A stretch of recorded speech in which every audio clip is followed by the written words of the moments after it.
You probably think of Asians on horses in their furs and killing many people, right? Or the motorcycle gang. Well, the Mongols actually started as hunter and gatherers near the Siberian forest, herding and hunting and silently getting skilled in archery and riding horses. The geography of the area is really diverse. It consisted of being mountain forest steppe, mountain steppe, semi-desert, and desert.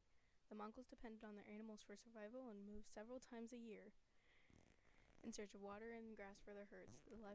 Their lifestyle was precarious as their constant migrations prevented them from transporting food and other necessities. Because of hardly having surpluses to help them through difficult times, they were extremely vulnerable to the elements. Heavy snows, ice, and droughts jeopardized their flocks and herds. The spread of disease among the livestock could also be disastrous. Herders hunted and farmed to a limited extent, but were dependent on trade with China in times of crisis. Because of these conditions and terrain, they became nomads, tough and strong people. The rise of the Mongol Empire started by one person, Genghis Khan. Genghis Khan was born in 1162 to a noble clan. By 1206, Khan had done what no other tribal leader had done before. He assembled all the Mongol tribes under a single ruler himself. Genghis Khan created the structure and laws for his new empire. To ensure stability and cooperation between people of the tribes that he united, Genghis Khan installed a military superstructure to interrogate all the peoples of his empire. The population was divided to be responsible for maintaining a certain amount of warriors ready for at any given time, like an army camp.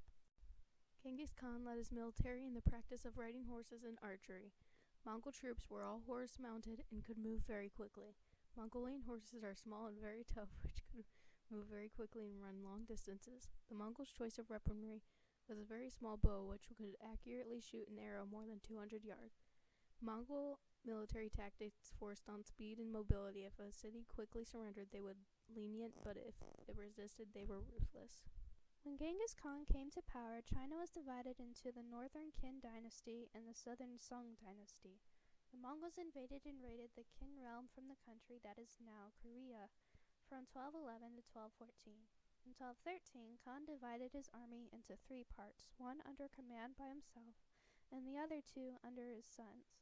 During the battles, Khan's men became short on supplies and were ravaged by plague, but he continued the siege. During the siege, Khan ordered that every 10th man was sacrificed to be fed to the others. In 1214, Qin surrendered and agreed to pay tribute.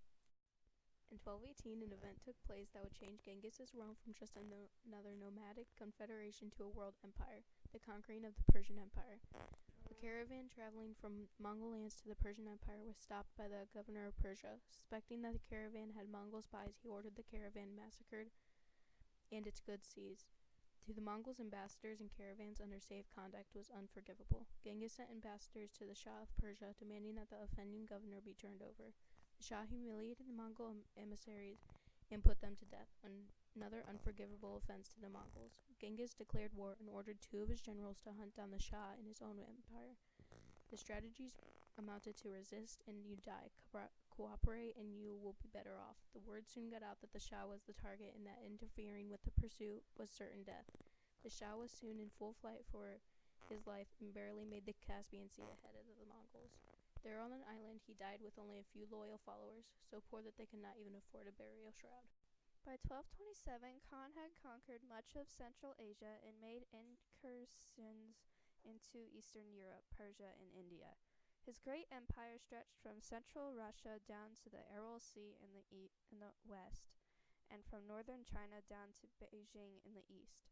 On August 18, 1227, while putting down a revolt in the kingdom of Exia, Genghis Khan died. On his deathbed, he ordered that Exia be wiped from the face of the earth. Obedient as always, Khan's successors leveled whole cities and towns, killing or enslaving all their inhabitants. Obeying to keep his death secret, Genghis's heirs slaughtered anyone who set eyes on his funeral procession, making its way back to Karakoram, the capital of the Mongol Empire. Still bringing death as he had in life, many were killed before his corpse was buried in an unmarked grave. His final resting place remains a mystery.